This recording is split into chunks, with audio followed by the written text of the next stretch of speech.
Joining me now is Christopher Clarey, tennis correspondent for the New York Times, who's in France at the moment. You wrote today, sir, you wrote really, I mean, a classic sort of excellent synopsis of on the one hand and on the other hand. You wrote that media coverage has helped Osaka become the world's best female athlete, and facing unwelcome questions, even in defeat, does not seem like too much to ask. And then on the other hand, one of the takeaways may be the realisation that some players really do find it all too much to bear. So, sir, where do you come down?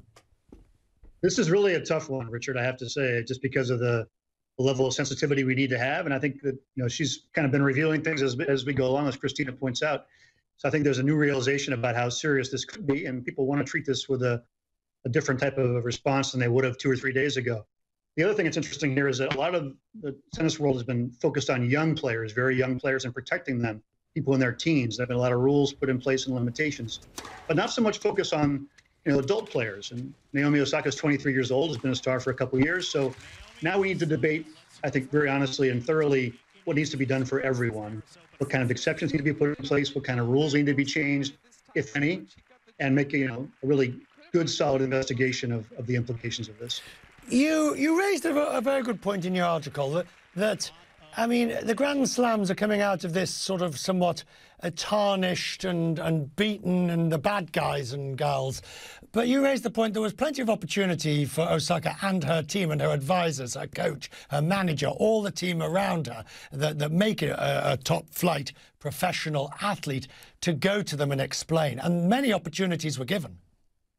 This decision to boycott, essentially, news conferences should not have come as a surprise to people in organization here. It should have been something they were aware of and they could have planned for and discussed. It was sort of dropped out of the blue. And that's what all this comes from. I think it's a lack of proper communication, and I think it's created a lot of these issues that we're seeing. Would you expect real change, or do you expect cosmetic change to get over this crisis, but actually back to business as normal by next year? Maybe a mix of the two, I'd say. But look at the history of the sport of tennis, Richard. They didn't put rules in place to protect young players. The Jennifer Capriati years, if you remember her. Martina Hingis came along when there were so many team prodigies like Steffi Graf. They changed the rules and the limitations to be able to protect them. They can do the same for adult athletes, but there needs to be an equality and a sense of fairness to all the players, not to put more burden on some than others to make it happen. It's not an easy situation to solve. Now, we're going to have a real live opportunity with Wimbledon coming up. So you've got Wimbledon coming up. I mean, we don't know whether Osaka's going to pull out of that as well or whatever. But do they make it clear to her? Because let's face it, they've got an opportunity to show they mean business. Yeah, Wimbledon is different than most of them because it's much more of a monitored situation in the news conferences there. Most tennis news conferences, you're on your own up on the rostrum. Wimbledon, you have a moderator with you, somebody who can kind of control the flow. If Naomi decides to come back for Wimbledon, which is far from certain, there would be a way perhaps for her to have help in maybe dismissing questions she's not ready to answer, or having some help in managing the situation if she has anxiety. But I guess you with your great experience, you're able to point out there is that difference. Do you think they'll feel the need to show that they're doing something rather than just relying on a status quo format?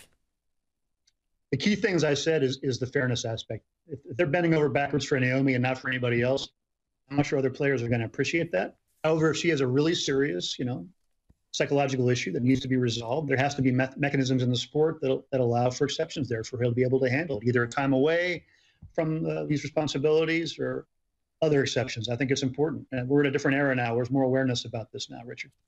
I'm very glad that you, sir, took time out of Paris tonight to come and join us and talk about it. Thank you. I appreciate it.